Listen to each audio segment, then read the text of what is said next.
اعوذ باللہ من الشیطان الرجیم بسم اللہ الرحمن الرحیم یا ایہا النبی اتق اللہ ولا تطع الكافرین والمنافقین ان اللہ کان علیما حکیما۔ اے نبی، اللہ سے ڈرو اور کفار و منافقین کی اطاعت نہ کرو، حقیقت میں علیم اور حکیم تو اللہ ہی ہے۔ اے نبی، جیسا کہ ہم اس سورہ کے دیباچے میں بیان کر چکے ہیں، یہ آیات اس وقت نازل ہوئی تھیں جب حضرت زید رضی اللہ تعالی عنہ حضرت زینب کو طلاق دے چکے تھے۔ اس وقت نبی صلی اللہ علیہ وسلم خود بھی یہ محسوس فرماتے تھے اور اللہ تعالیٰ کا اشارہ بھی یہی تھا کہ منہ بولے رشتوں کے معاملے میں جاہلیت کے رسوم و اوہام پر ضرب لگانے کا یہ ٹھیک موقع ہے۔ اب آپ کو خود آگے بڑھ کر اپنے منہ بولے بیٹے یعنی زید رضی اللہ عنہ کی مطلقہ سے نکاح کر لینا چاہیے تاکہ یہ رسم قطعی طور پر ٹوٹ جائے۔ لیکن جس وجہ سے حضور صلی اللہ علیہ وسلم اس معاملے میں قدم اٹھاتے ہوئے جھجک رہے تھے وہ یہ خوف تھا کہ اس سے کفار و منافقین کو جو پہلے ہی آپ کی پے در پے کامیابیوں سے جلے بیٹھے تھے، آپ صلی اللہ علیہ وسلم کے خلاف پروپیگنڈا کرنے کے لیے ایک زبردست ہتھیار مل جائے گا۔ یہ خوف کچھ اپنی بدنامی کے اندیشے سے نہ تھا بلکہ اس بنا پر تھا کہ اس سے اسلام کو زک پہنچے گی۔ دشمنوں کے پروپیگنڈے سے متاثر ہو کر بہت سے لوگ جو اسلام کی طرف میلان رکھتے ہیں بدگمان ہو جائیں گے، بہت سے غیر جانبدار لوگ دشمنوں میں شامل ہو جائیں گے اور خود مسلمانوں میں سے کمزور عقل و ذہن کے لوگ شکوک و شبہات میں پڑ جائیں گے۔ اس لیے حضور صلی اللہ علیہ وسلم یہ خیال کرتے تھے کہ جاہلیت کی ایک رسم کو توڑنے کی خاطر ایسا قدم اٹھانا خلاف مصلحت ہے جس سے اسلام کے عظیم تر مقاصد کو نقصان پہنچ جائے۔ علیم اور حکیم تو اللہ ہی ہے۔ تقریر کا آغاز کرتے ہوئے پہلے ہی فقرے میں اللہ تعالیٰ نے حضور صلی اللہ علیہ وسلم کے ان اندیشوں کو رفع فرما دیا۔ ارشاد کا منشا یہ ہے کہ ہمارے دین کی مصلحت کس چیز میں ہے اور کس میں نہیں ہے اس کو ہم زیادہ جانتے ہیں۔ ہم کو معلوم ہے کہ کس وقت کیا کام کرنا چاہیے اور کون سا کام خلاف مصلحت ہے، لہذا تم وہ طرز عمل اختیار نہ کرو جو کفار و منافقین کی مرضی کے مطابق ہو، بلکہ وہ کام کرو جو ہماری مرضی کے مطابق ہو۔ ڈرنے کے لائق ہم ہیں نہ کہ کفار و منافقین۔ واتبع ما یوحى الیک من ربک ان اللہ کان بما تعملون خبیرا۔ پیروی کرو اس بات کی جس کا اشارہ تمہارے رب کی طرف سے تمہیں کیا جا رہا ہے، اللہ ہر اس بات سے باخبر ہے جو تم لوگ کرتے ہو۔ اس فقرے میں خطاب نبی صلی اللہ علیہ وسلم سے بھی ہے اور مسلمانوں سے بھی اور مخالفین اسلام سے بھی۔ مطلب یہ ہے کہ نبی اگر اللہ کے حکم پر عمل کر کے بدنامی کا خطرہ مول لے گا اور اپنی عزت پر دشمنوں کے حملے صبر کے ساتھ برداشت کرے گا تو اللہ سے اس کی یہ وفادارانہ خدمت چھپی نہ رہے گی۔ مسلمانوں میں سے جو لوگ نبی کی عقیدت میں ثابت قدم رہیں گے اور جو شکوک و شبہات میں مبتلا ہوں گے، دونوں ہی کا حال اللہ سے مخفی نہ رہے گا، اور کفار و منافقین اس کو بدنام کرنے کے لیے جو دوڑ دھوپ کریں گے اس سے بھی اللہ بے خبر نہ رہے گا۔ لہذا گھبرانے کی کوئی بات نہیں، ہر ایک اپنے عمل کے لحاظ سے جس جزا یا سزا کا مستحق ہوگا وہ اسے مل کر رہے گی۔ وَتَوَكَّلْ عَلَى اللَّهِ وَكَفَى بِاللَّهِ وَكِيلًا۔ اللہ پر توکل کرو، اللہ ہی وکیل ہونے کے لیے کافی ہے۔ اس فقرے کے مخاطب پھر نبی صلی اللہ علیہ وسلم ہیں۔ حضور صلی اللہ علیہ وسلم کو ہدایت فرمائی جا رہی ہے کہ جو فرض تم پر عائد کیا گیا ہے اسے اللہ کے بھروسے پر انجام دو اور دنیا بھر بھی اگر مخالف ہو تو اس کی پرواہ نہ کرو۔ جب آدمی کو یقین کے ساتھ یہ معلوم ہو کہ فلاں حکم اللہ تعالیٰ کا دیا ہوا ہے تو پھر اسے بالکل مطمئن ہو جانا چاہیے کہ ساری خیر اور مصلحت اسی حکم کی تعمیل میں ہے۔ اس کے بعد حکمت و مصلحت دیکھنا اس شخص کا اپنا کام نہیں ہے بلکہ اسے اللہ کے اعتماد پر صرف تعمیل ارشاد کرنی چاہیے۔ اللہ اس کے لیے بالکل کافی ہے کہ بندہ اپنے معاملات اس کے سپرد کر دے۔ وہ رہنمائی کے لیے بھی کافی ہے اور مدد کے لیے بھی، اور وہی اس امر کا ضامن بھی ہے کہ اس کی رہنمائی میں کام کرنے والا آدمی کبھی نتائج بد سے دوچار نہ ہو۔ وَتَوَكَّلْ عَلَى اللَّهِ وَكَفَى بِاللَّهِ وَكِيلًا۔ ما جعل الله لرجل من قلبين في جوفه وما جعل أزواجكم اللائي تظاهرون منهن أمهاتكم وما جعل أدعياءكم أبناءكم ذلكم قولكم بأفواهكم واللہ یقول الحق وہو یہدی السبیل۔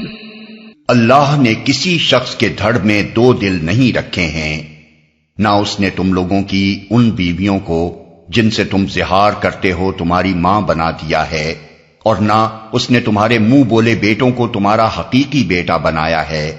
یہ تو وہ باتیں ہیں جو تم لوگ اپنے منہ سے نکال دیتے ہو، مگر اللہ وہ بات کہتا ہے جو مبنی بر حقیقت ہے اور وہی صحیح طریقے کی طرف رہنمائی کرتا ہے۔ دو دل نہیں رکھے ہیں، یعنی ایک آدمی بیک وقت مومن اور منافق، سچا اور جھوٹا، بدکار اور نیکوکار نہیں ہو سکتا۔ اس کے سینے میں دو دل نہیں ہیں کہ ایک دل میں اخلاص ہو اور دوسرے میں خدا سے بے خوفی۔ لہذا ایک وقت میں آدمی کی ایک ہی حیثیت ہو سکتی ہے، یا تو وہ مومن ہوگا یا منافق، یا تو وہ کافر ہوگا یا مسلم۔ اب اگر تم کسی مومن کو منافق کہہ دو یا منافق کو مومن، تو اس سے حقیقت نفس الامری نہ بدل جائے گی، اس شخص کی اصل حیثیت لازماً ایک ہی رہے گی۔ تمہاری ماں بنا دیا ہے۔ زہار عرب کی خاص اصطلاح ہے۔ قدیم زمانے میں عرب کے لوگ بیوی سے لڑتے ہوئے کبھی یہ کہہ بیٹھتے تھے کہ تیری پیٹھ میرے لیے میری ماں کی پیٹھ جیسی ہے، اور یہ بات جب کسی کے منہ سے نکل جاتی تھی تو یہ سمجھا جاتا تھا کہ اب یہ عورت اس پر حرام ہو گئی ہے، کیونکہ وہ اسے ماں سے تشبیہ دے چکا ہے۔ اس کے متعلق اللہ تعالیٰ فرماتا ہے کہ بیوی کو ماں کہنے یا ماں کے ساتھ تشبیہ دے دینے سے وہ ماں نہیں بن جاتی۔ ماں تو وہی ہے جس نے آدمی کو جنا ہے۔ محض زبان سے ماں کہہ دینا حقیقت کو نہیں بدل دیتا کہ جو بیوی تھی وہ تمہارے کہنے سے ماں بن جائے۔ یہاں زہار کے متعلق شریعت کا قانون بیان کرنا مقصود نہیں ہے، اس کا قانون سورہ مجادلہ آیات 2 اور 4 میں بیان کیا گیا ہے۔ تمہارا حقیقی بیٹا بنایا ہے۔ یہ اصل مقصود کلام ہے۔ اوپر کے دونوں فقرے اسی تیسری بات کو ذہن نشین کرنے کے لیے بطور دلیل ارشاد ہوئے تھے۔ ادعوهم لآبائهم هو أقسط عند الله فإن لم تعلموا آباءهم فإخوانكم في الدين ومواليكم وَلَيْسَ عَلَيْكُمْ جُنَاحٌ فِيمَا أَخْطَأْتُمْ بِهِ وَلَكِنْ مَا تَعَمَّدَتْ قُلُوبُكُمْ وَكَانَ اللَّهُ غَفُورًا رَحِيمًا۔ منہ بولے بیٹوں کو ان کے باپوں کی نسبت سے پکارو، یہ اللہ کے نزدیک زیادہ منصفانہ بات ہے، اور اگر تمہیں معلوم نہ ہو کہ ان کے باپ کون ہیں تو وہ تمہارے دینی بھائی اور رفیق ہیں۔ نادانستہ جو بات تم کہو اس کے لیے تم پر کوئی گرفت نہیں ہے، لیکن اس بات پر ضرور گرفت ہے جس کا تم دل سے ارادہ کرو۔ اللہ درگزر کرنے والا اور رحیم ہے۔ منصفانہ بات ہے۔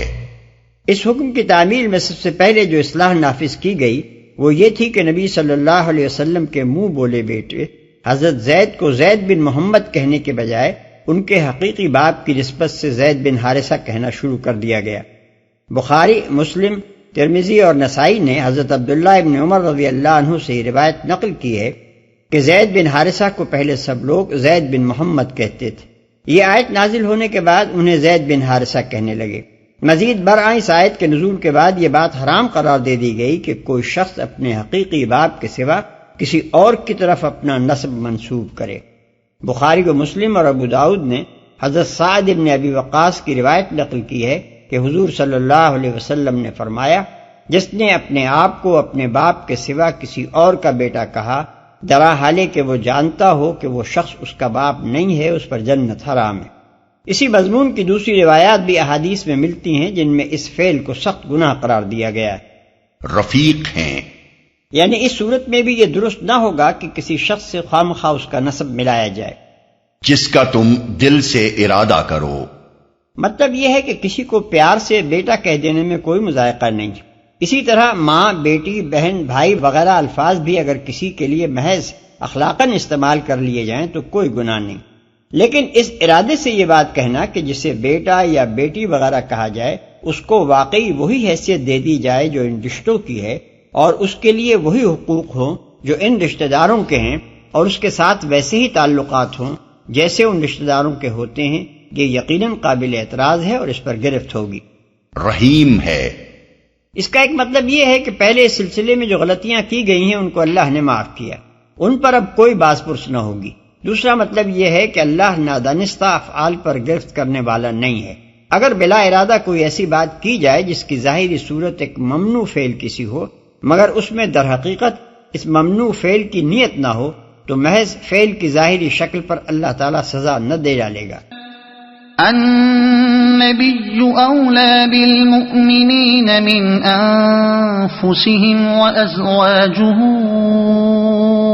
أمهاتهم وأولو الأرحام بعضهم أولى ببعض في كتاب الله من المؤمنين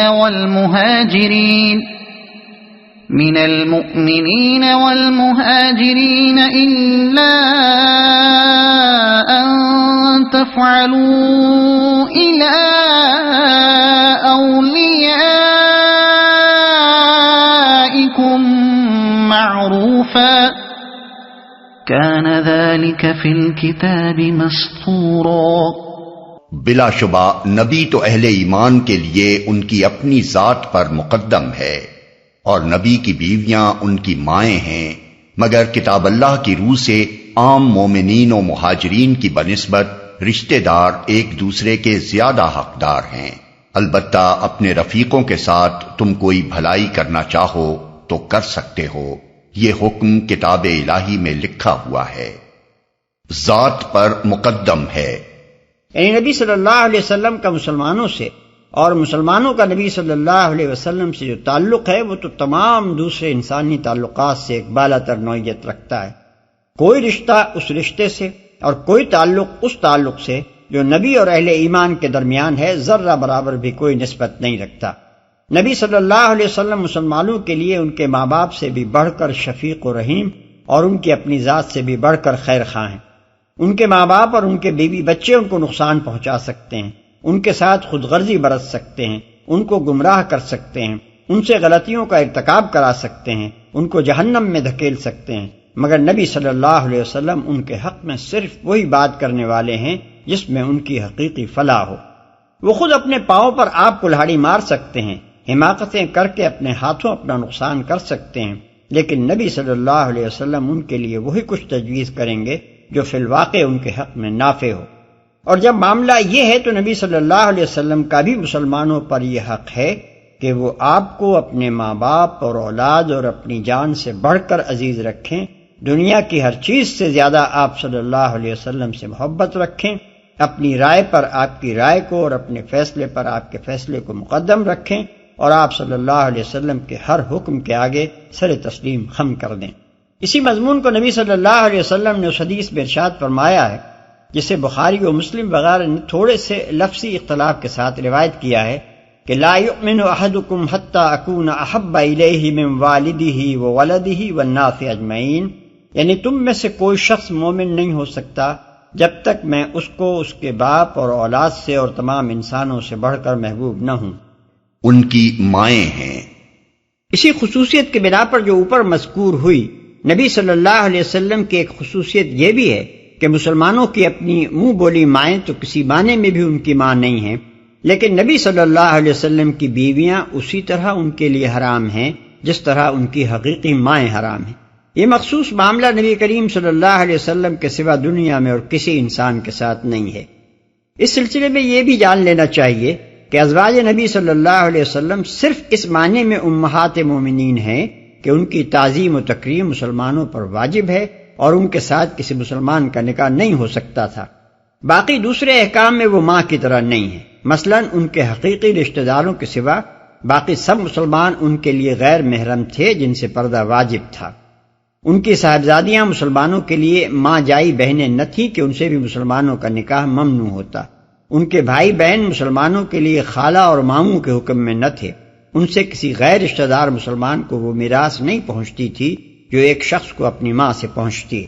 یہاں یہ امر بھی قابل ذکر ہے کہ قرآن مجید کی روح سے یہ مرتبہ تمام ازواج نبی صلی اللہ علیہ وسلم کو حاصل ہے، جن میں لا محالہ حضرت عائشہ صدیقہ رضی اللہ عنہا بھی شامل ہیں۔ لیکن ایک گروہ نے جب حضرت علی رضی اللہ عنہ اور فاطمہ رضی اللہ عنہا اور ان کی اولاد کو مرکز دین بنا کر سارا نظام دین انہی کے گرد گھما دیا، اور اس بنا پر دوسرے بہت سے صحابہ رضوان اللہ تعالی علیہم اجمعین کے ساتھ حضرت عائشہ صدیقہ رضی اللہ عنہا کو بھی ہدف لعن و طعن بنایا، تو ان کی راہ میں قرآن مجید کی یہ آیت حائل ہو گئی، جس کی روح سے ہر اس شخص کو انہیں اپنی ماں تسلیم کرنا پڑتا ہے جو ایمان کا مدعی ہو۔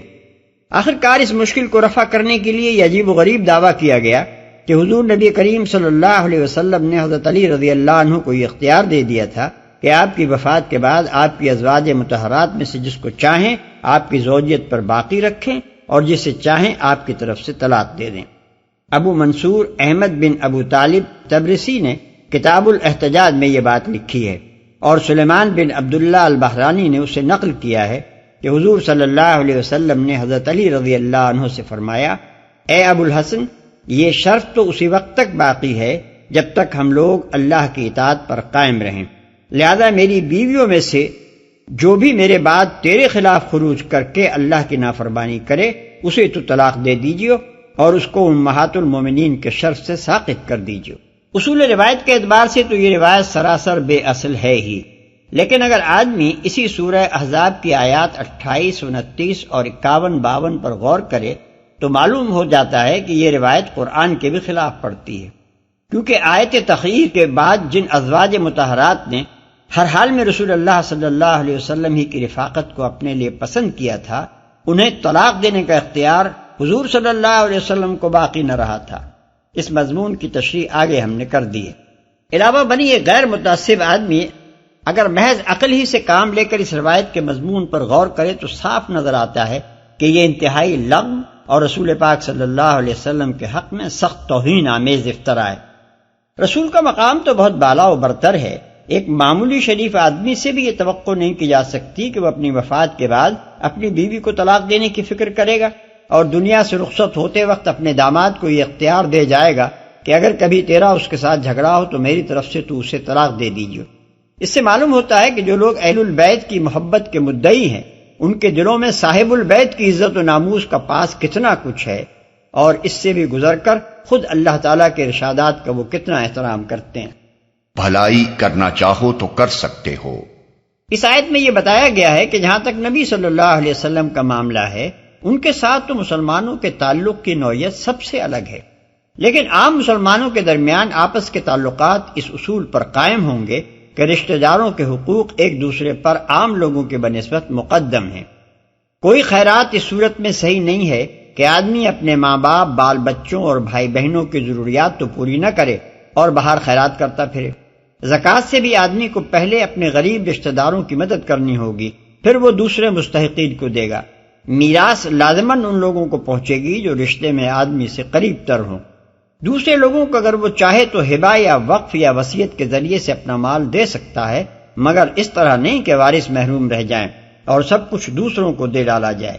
اس حکم الہی سے وہ طریقہ بھی موقوف ہو گیا جو ہجرت کے بعد مہاجرین و انصار کے درمیان بھائی چارہ قائم کرنے سے شروع ہوا تھا، جس کی روح سے محض دینی برادری کے تعلق کی بنا پر مہاجرین اور انصار ایک دوسرے کے وارث ہوتے تھے۔ اللہ تعالیٰ نے صاف فرما دیا کہ وراثت تو رشتہ داری کی بنا پر ہی تقسیم ہوگی، البتہ ایک شخص ہدیے، تحفے یا وصیت کے ذریعے سے اپنے کسی دینی بھائی کی کوئی مدد کرنا چاہے تو کر سکتا ہے۔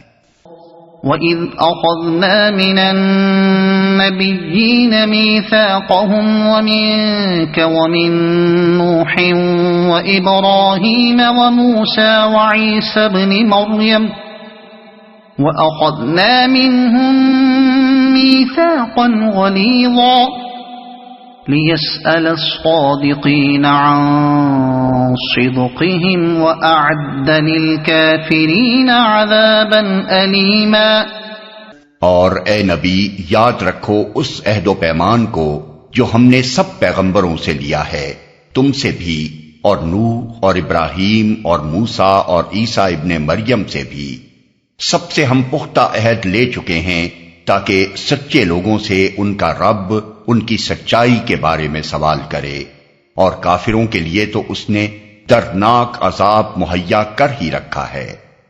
پختہ عہد لے چکے ہیں۔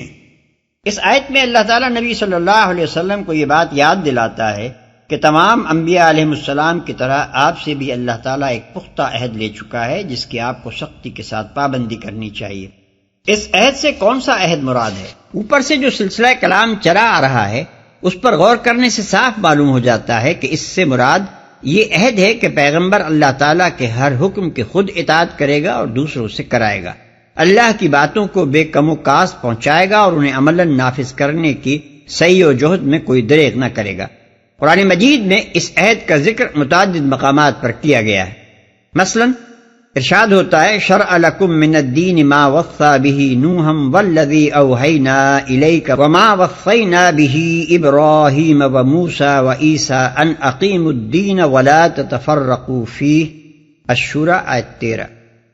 یعنی اللہ تعالیٰ نے مقرر کر دیا تمہارے لیے وہ دین جس کی ہدایت کی تھی اس نے نوح کو، اور جس کی وحی کی گئی اے محمد صلی اللہ علیہ وسلم تمہاری طرف، اور جس کی ہدایت کی گئی ابراہیم اور موسیٰ اور عیسیٰ علیہ السلام کو، اس تاکید کے ساتھ کہ تم لوگ قائم کرو اس دین کو اور اس میں تفرقہ نہ کرو۔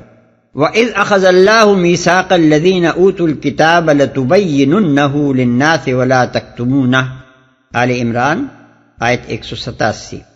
یعنی اور یاد کرو اس بات کو کہ اللہ نے عہد لیا تھا ان لوگوں سے جن کو کتاب دی گئی تھی کہ تم لوگ اس کی تعلیم کو بیان کرو گے اور اسے چھپاؤ گے نہیں۔ وَإِذْ أَخَذْنَا مِيثَاقَ بَنِي إِسْرَائِيلَ لَا تَعْبُدُونَ إِلَّا اللَّهَ، البقرہ آیت 83۔ یعنی اور یاد کرو ہم نے بنی اسرائیل سے عہد لیا تھا کہ تم اللہ کے سوا کسی کی بندگی نہ کرو گے۔ أَلَمْ يُؤْخَذْ عَلَيْهِمْ مِيثَاقُ الْكِتَابِ خُذُوا مَا آتَيْنَاكُمْ بِقُوَّةٍ وَاذْكُرُوا مَا فِيهِ لَعَلَّكُمْ تَتَّقُونَ، الاعراف آیات 169 تا 171۔ کیا ان سے کتاب کا عہد نہیں لیا گیا تھا؟ مضبوطی کے ساتھ تھامو اس چیز کو جو ہم نے تمہیں دی ہے، اور یاد رکھو اس ہدایت کو جو اس میں ہے، توقع ہے کہ تم اللہ کی نافرمانی سے بچتے رہو گے۔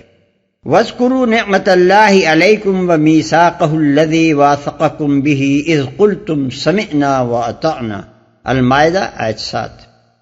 یعنی اور اے مسلمانوں یاد رکھو اللہ کے اس احسان کو جو اس نے تم پر کیا ہے، اور اس عہد کو جو اس نے تم سے لیا ہے جبکہ تم نے کہا ہم نے سنا اور اطاعت کی۔ اس عہد کو اس سیاق و سباق میں اللہ تعالیٰ جس وجہ سے یاد دلا رہا ہے وہ یہ ہے کہ نبی صلی اللہ علیہ وسلم شماتت اعداء کے اندیشے سے منہ بولے رشتوں کے معاملے میں جاہلیت کی رسم کو توڑتے ہوئے جھجک رہے تھے۔ آپ کو بار بار یہ شرم لاحق ہو رہی تھی کہ معاملہ ایک خاتون سے شادی کرنے کا ہے۔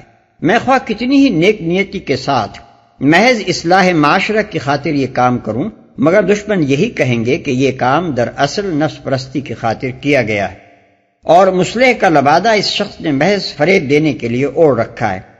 اسی بنا پر اللہ تعالیٰ حضور صلی اللہ علیہ وسلم سے فرما رہا ہے کہ تم ہمارے مقرر کیے ہوئے پیغمبر ہو، تمام پیغمبروں کی طرح تم سے بھی ہمارا یہ پختہ معاہدہ ہے کہ جو کچھ بھی حکم ہم دیں گے اس کو خود بجا لاؤ گے اور دوسروں کو اس کی پیروی کا حکم دو گے، لہذا تم کسی کے طعن و تشنیع کی پرواہ نہ کرو، کسی سے شرم اور خوف نہ کرو، اور جو خدمت ہم تم سے لینا چاہتے ہیں اسے بلا تعمل انجام دو۔ ایک گروہ اس میثاق سے وہ میثاق مراد لیتا ہے جو نبی صلی اللہ علیہ وسلم سے پہلے کے تمام انبیاء اور ان کی امتوں سے اس بات کے لیے لیا گیا تھا کہ وہ بعد کے آنے والے نبی پر ایمان لائیں گے اور اس کا ساتھ دیں گے۔ اس تعبیر کی بنیاد پر اس گروہ کا دعویٰ یہ ہے کہ نبی صلی اللہ علیہ وسلم کے بعد بھی نبوت کا دروازہ کھلا ہوا ہے، اور حضور صلی اللہ علیہ وسلم سے بھی یہ میثاق لیا گیا ہے کہ آپ صلی اللہ علیہ وسلم کے بعد جو نبی آئے آپ صلی اللہ علیہ وسلم کی امت اس پر ایمان لائے گی۔ لیکن آیت کا سیاق و سباق صاف بتا رہا ہے کہ یہ تعویل بالکل غلط ہے۔ جس سلسلہ کلام میں یہ آیت آئی ہے اس میں یہ کہنے کا سرے سے کوئی موقع ہی نہیں ہے کہ آپ صلی اللہ علیہ وسلم کے بعد بھی انبیاء آئیں گے اور آپ کی امت کو ان پر ایمان لانا چاہیے۔ یہ مفہوم اس کا لیا جائے تو یہ آیت یہاں بالکل بے جوڑ اور بے محل ہو جاتی ہے، علاوہ بنی آیت کے الفاظ میں کوئی صراحت ایسی نہیں ہے جس سے یہ ظاہر ہوتا ہو کہ یہاں میثاق سے کون سا میثاق مراد ہے۔ لامحالہ اس کی نوعیت معلوم کرنے کے لیے ہم کو قرآن مجید کے دوسرے مقامات کی طرف رجوع کرنا ہوگا جہاں انبیاء سے لیے ہوئے مواثیق کا ذکر کیا گیا ہے۔ اب اگر سارے قرآن میں صرف ایک ہی میثاق کا ذکر ہوتا اور وہ بعد کے آنے والے انبیاء پر ایمان لانے کے بارے میں ہوتا تو یہ خیال کرنا درست ہوتا کہ یہاں بھی میثاق سے مراد وہی میثاق ہے، لیکن قرآن پاک کو جس شخص نے بھی آنکھیں کھول کر پڑھا ہے وہ جانتا ہے کہ اس کتاب میں بہت سے میثاقوں کا ذکر ہے جو انبیاء علیہم السلام اور ان کی امتوں سے لیے گئے، لہذا ان مختلف مواثیق میں سے وہ میثاق یہاں مراد لینا صحیح ہوگا جو اس سیاق و سباق سے مناسبت رکھتا ہو، نہ کہ وہ میثاق جس کے ذکر کا یہاں کوئی موقع نہ ہو۔ اسی طرح کی غلط تعویلوں سے یہ بات کھل جاتی ہے کہ بعض لوگ قرآن سے ہدایت لینے نہیں بیٹھتے بلکہ اسے ہدایت دینے بیٹھ جاتے ہیں۔ سچائی کے بارے میں سوال کرے، یعنی اللہ تعالیٰ محض عہد لے کر نہیں رہ گیا ہے بلکہ اس عہد کے بارے میں وہ سوال کرنے والا ہے کہ اس کی کہاں تک پابندی کی گئی، پھر جن لوگوں نے سچائی کے ساتھ اللہ سے کیے ہوئے عہد کو وفا کیا ہوگا وہی صادق العہد قرار پائیں گے۔ عذاب مہیا کر ہی رکھا ہے۔ اس رکوع کے مضمون کو پوری طرح سمجھنے کے لیے ضروری ہے کہ اس کو اسی سورہ کی آیات 36 تا 41 کے ساتھ ملا کر پڑھا جائے۔